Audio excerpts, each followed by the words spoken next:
네, 반갑습니다. 오늘 또 하우스처치 화요 예배 시청해주신 여러분 진심으로 감사드립니다. 여러분을 또한 주님의 이름으로 진심으로 환영합니다.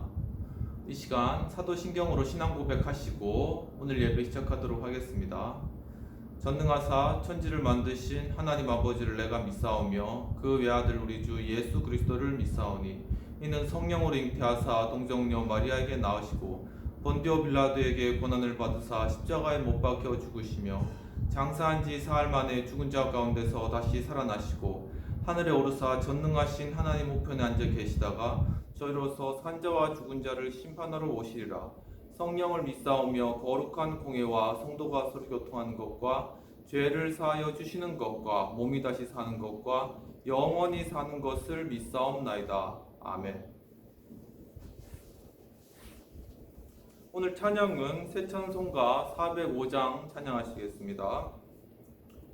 주의 친절한 발에 안기세으리 마음이 평안하리니 항상 기쁘고 복이 되겠네.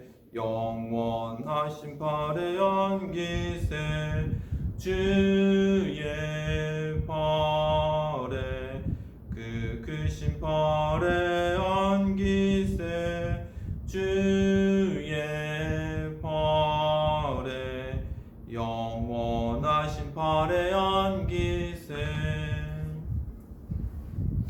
이 시간 성찬과 헌금을 위하여서 함께 기도하시겠습니다. 하나님 아버지, 참 이렇게 화요일 저녁 이 시간 주님 앞에 또 예배하고 말씀으로 큰 은혜 받게 해주신 은혜를 감사합니다. 주님, 또한 이 시간 저희들이 먼저 성찬에 참여하기 전 저희들이 지었던 죄악들을 주님 앞에 자백하오니 주님 용서해 주시고 주님 그리스도의 보혈의 피로 씻기시사 주님 성찬에 참여하기에 합당한 거룩한 몸으로서 주님께서 인도하여 주시옵소서. 주님 또한 정말 이 예배를 위해서 또한 드려진 그러한 헌금 위에 주님께서 함께 하시고 이 헌금이 쓰이는 곳곳마다 주님의 크신 그러한 영광이 나타나며 헌금을 드린 손길 위에도 주님께서 배나 축복하시고 함께 없어서 주여 이 시간 우리가 성찬에 참여할 때 주님께서 말씀하셨듯이 이 떡은 곧 내 몸이며 이 잔은 곧 내 피라고 하셨던 주님, 참으로 이 떡과 잔에 참여함으로 말미암아 정말 십자가에서 죽으신 예수 그리스도의 몸과 피에 참여하고 그것을 통하여서 그리스도께서 죽은 자 가운데 부활하신 것과 같이 저희들도 참으로 그리스도와 함께 부활할 그러한 것들을 믿음으로 고백하는 복된 시간 될 수 있도록 인도하여 주시옵소서. 감사하고 모든 말씀 우리 주 예수님 이름으로 기도하옵나이다. 아멘.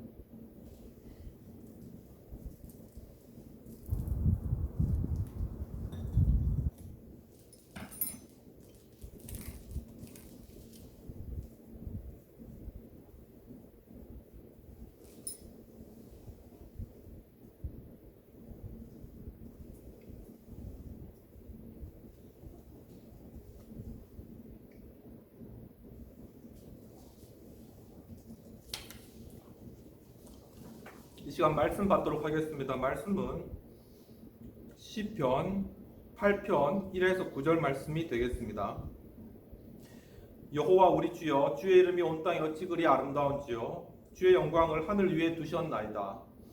주의 대적을 인하여 어린아이와 젖먹이의 입으로 말미암아 권능을 세우시며 이는 원수와 보수자로 잠잠케 하려 하심이니이다. 주의 손가락으로 만드신 주의 하늘과 주의 베풀어 두신 달과 별들을 내가 보오니 사람이 무엇이 간되 주께서 저를 생각하시며 인자가 무엇이 간되 주께서 저를 권고하시나이까. 저를 천사보다 조금 못하게 하시고 영화와 존귀로 관을 씌우셨나이다. 주의 손으로 만드신 것을 다스리게 하시고 만물을 그 발 아래 두셨으니 곧 모든 우양과 들 짐승이며 공중의 새와 바다의 오적과 해로에 다니는 것이니이다. 여호와 우리 주여, 주의 이름이 온 땅에 어찌 그리 아름다운지요. 오직 예수님, 예수 그리스도의 은혜와 평강이 있을지어다. 성삼위일체 하나님께 감사와 경배와 영광을 올려드립니다. 오늘도 예수님을 전합니다.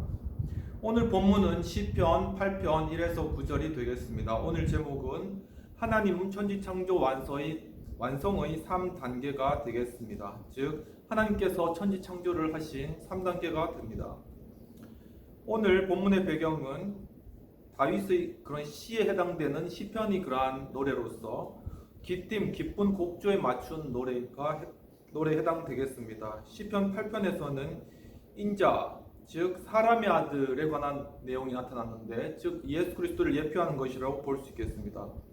이 인자가 천사보다 조금 못하게 하심은 즉 예수 그리스도의 성육신을 나타내는 그러한 부분이고, 히브리서 2장 9절에서 죽음을 맛보음으로써 또한 우리로 하여금 구원에 이르도록 예수 그리스도께서 사람의 몸을 입고 이 땅에 오신 것을 오늘 시편 말씀 가운데 예표하고 있는 것입니다. 9절에 여호와 주의 이름이 온 땅에 어찌 그리 아름다운지요라고 하면서 다윗이 하나님의 아름다움에 대해서 이야기하고 있는데, 바로 그것이 예수 그리스도를 통한 그러한 구원의 사건을 이 시간 말씀하고 있는 것이기 때문에 하나님을 찬양하는 것이 되겠습니다. 오늘 본문에서는 하나님의 창조의 행사와 구원, 여호와 이름의 아름다움에 관하여서 이야기를 하면서 주의 대적들이 예수 그리스도에 관하여서 또한 대적하였을 때 바로 어린아이와 젖먹이의 힘으로 권능을 세우신다라고 그때 예수님께서 말씀하셨던 그러한 내용이 바로 오늘 시편 내용이 되겠습니다. 또한 그렇게 함으로 말미암아 원수와 보수자들을 잠잠케 하신다라고 예수님께서 신약 가운데 말씀을 하셨습니다. 또한 주님의 손가락으로 하늘과 달, 별을 창조하셨다고 말씀하시고, 또한 들짐승과 새, 어족을 또한 다스린다고 말씀하고 계십니다.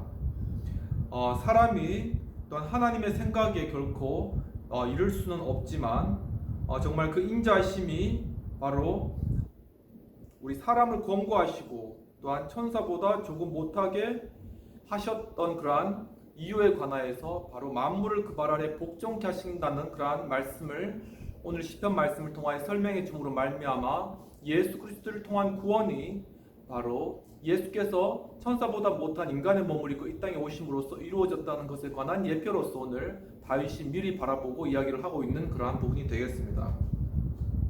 바로 하나님의 천지창조 완성의 3단계 첫 번째로는 바로 하나님께서 달과 별들을 베푸셨다는 그러한 내용이 되겠습니다. 3절에서는 주의 손가락으로 만드신 주의 하늘과 주의 베풀어 두신 달과 별들을 내가 보오니라고 이야기를 하였습니다. 즉 바로 하나님께서는 우주를 조성하셨다는 그러한 이야기가 되겠습니다. 사랑하는 성도 여러분, 이와 같이 하나님께서 만드신 달과 별들을 통하여서 하나님의 지극히 어미하시고 또한 이 세상을 창조하신 그 지혜와 능력을 깨닫게 되는 저와 여러분 되기를 이 시간 주님의 이름으로 축원합니다. 오늘 본문에서 손가락이라는 것은 원어 에스보테카로 받다라는 그런 의미가 있고, 또한 연주하다 그리고 주무르다라는 그런 의미가 있습니다. 즉 바로 하나님께서는 이 땅을 만드실 때 주님의 손으로서 이 땅을 주물러서 이 땅을 조성하시고 만드셨다라는 그런 의미가 있는 것입니다. 이와 같이 하나님의 천지 창조 3단계의 첫 번째 단계로는 바로 하나님께서 우주를 조성하셨다. 즉 달과 별과 이 세상 모든 것들을 다 만드셨다는 것입니다. 바로 이러한 우주라는 것은 우리가 창세기에서 하나님께서 이 우주를 만드신 그런 원리들이 나타나는 것을 살펴볼 수 있습니다. 창세기 1장 1절과 2절을 보면은 태초에 하나님께서 천지를 창조하셨느니라 라고 말씀하면서 땅이 혼돈하고 공허하고 또한 흑암이 깊음 위에 있다 라고 그렇게 이야기를 하고 계시는 것입니다.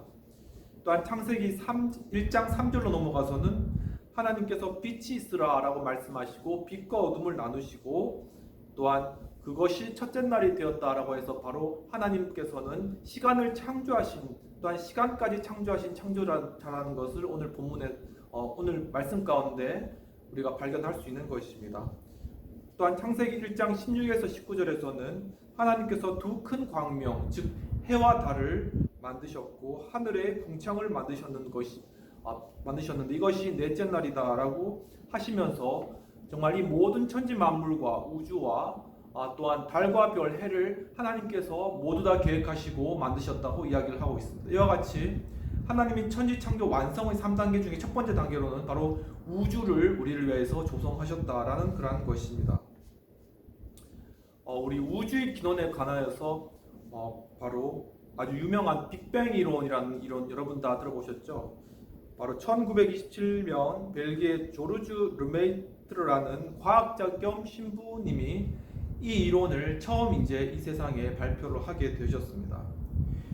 초기에 창세기에 빛이 있으라라는 그러한 말씀과 같이 바로 이러한 말씀을 연상시키는 것이 바로 빅뱅 이론인데요.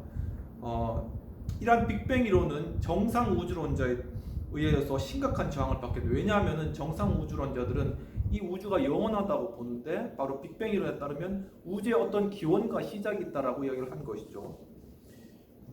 바로 이러한 부분에 있어서 이 빅뱅이라는 그런 단어는 프레드 호일이라는 그런 정상, 그러니까 빅뱅과는 다른 입장에 있는 그런 과학자가 라디오 토크쇼에서 이제 빅뱅 이론을 까면서 그러면 정말 우주가 빅뱅하고 그렇게 태어났단 말이냐 이렇게 이제 하는 그러한 토크쇼의 그런 이야기에서 빅뱅이라는 것이 시작되었다는 것입니다.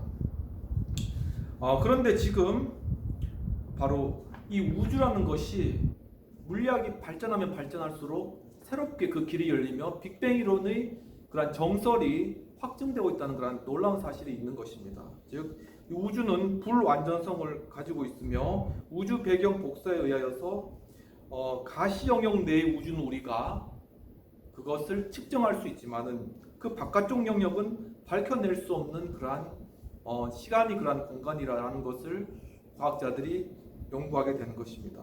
즉 이것이 바로 플랑크의 시간이라는 건데 10의 마이너스 43승 아주 굉장히 작은 그러한 시간 단위라는 거죠. 정말 찰나와 같이 그보다 더 작은 그러한 시간 단위인데 그 ER은 규명할 수 없다라는 그러한 사실이 바로 양자역학을 통하여서 밝혀지게 되는 것입니다.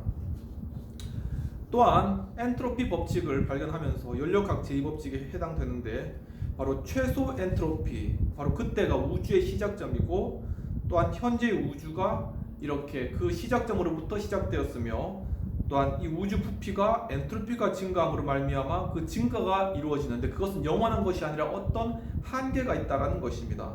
즉 요컨대 빅뱅 이론의 그러한 핵심은 바로 어떤 이 세상을 만든 그런 창조의 근원이 있으며 그 근원으로부터 시작하였고 그리고 이 우주의 종말이 있다는 그런 사실입니다. 즉 창조와 종말, 즉 성경에 나타나 있는 하나님께서 태초를 창조하시고 마지막 요한계시록에 이 땅을 다 멸하시고 주님 다시 오실 그런 바로 이 성경의 내용이 빅뱅 이론에 담고 있다는 아주 놀라운 사실이 밝혀지고 있는 것입니다. 이와 같이 하나님 천지 창조 완성의 3단계 중에 첫 번째 단계는 우주를 조성하셨다는 것입니다. 두 번째로 하나님 천지 창조의 단계 두 번째로는 하나님께서 사람을 생각해 주신다는 그러한 내용입니다. 오늘 본문 4절에서 사람이 무엇이간데 주께서 저를 자카르 기억 깊이 생각하시며 인자가 무엇이간데 주께서 저를 권고하시나이까 라고 말씀을 하고 있습니다. 즉 인자를 구원자로 계획하셨다는 것입니다. 즉 앞에서도 이야기 드렸듯이 바로 인자 사람의 아들이라는 것은 다른 다니엘서나 다른 것을 통하여서 바로 예수 그리스도를 예표하고 있다는 것을 알 수 있는데 바로 그 예수 그리스도를 통하여서 구원을 이루실 것이라는 것이 바로 구약의 시편에서 다윗이 미리 보고 그것을 예정하였다는 그런 내용이 되겠습니다. 여기서 사람이라는 것은 원어 에노시로 인류 그리고 인간 그리고 인자라는 그러한 의미가 되겠습니다. 사랑하는 성도 여러분, 이와 같이 하나님께서는 바로 하나님 자신이 바로 사람의 아들, 즉 인자, 우리와 같이 육신을 가진 존재로서 이 땅에 오셔서 정말 이 땅 가운데 우리를 구원해 주신 그러한 사건을 이루신 것입니다. 바로 이것이 바로 얼마 전에 있었던 성탄절의 그러한 의미가 되겠습니다. 이와 같이 하나님이 천지창조 3단계의 두 번째로는 사람을 권고하심, 즉 인자를 즉 예수 그리스도를 구원자로 계획하셨다라는 그런 사실입니다. 여기서 인자를 권고하셨다라는 것을 좀 더 살펴보면 인자와 같은 이가 하늘 구름을 타고 또한 예적부터 계신 이에게로 이제 올라간다 이런 부분들이 나타나 있습니다. 다니엘서 7장에 13절에 그렇게 구절이 나타나 있습니다. 즉 다니엘서 7장에서 나와 있는 이 인자와 같으니 the son of God, the son of man, 이 부분이 바로 예수 그리스도를 예표한다는 것을 여러 논문이나 여러 신학자들이 그러한 증명으로 밝혀내고 있는 그러한 상황인 것입니다. 또한 다니엘서 7장 14절에 그 권세와 영광과 나라가 무궁하고 모든 백성과 방언에서 그를 섬길 것이다. 그리고 계시록 1장 7장에 볼지어다 구름 타고 오시리라 그 찌른 자도 볼 것이다. 즉 바로 예수 그리스도를 창으로 찌른 자, 십자가에 못 박은 자, 바로 그러한 자들도 결국 예수님께서 부활하셔서 이 땅에 다시 올 것을 그 눈으로 보게 될 것이다 라고 이야기하고 있는 것이죠. 그런데 이미 예수 그리스도를 창으로 찌른 자들은 다 죽지 않았습니까? 그런데 그들이 예수 그리스도의 재림을 본다는 것은 바로 악인이나 선인이나 상관없이 모든 사람이 바로 이러한 부활에 이르게 되는데, 바로 그러한 존재가 되었을 때 예수님이 재림하심을 직접 보게 된다는 그러한 내용이 되겠습니다.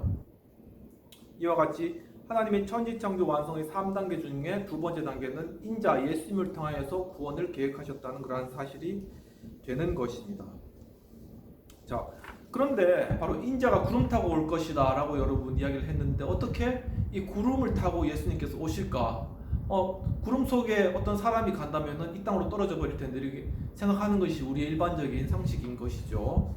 바로 그것이 물리학 법칙 중에 바로 유명한 뉴턴의 만류인력 법칙에 해당되는 것입니다. 우리가 다 알듯이 바로 이 중력이 큰, 질량이 큰 이 지구가 바로 인간을 끌어당기기 때문에 인간이 떨어진다는 그런 이론인 뉴턴의 만류인력인 것이죠.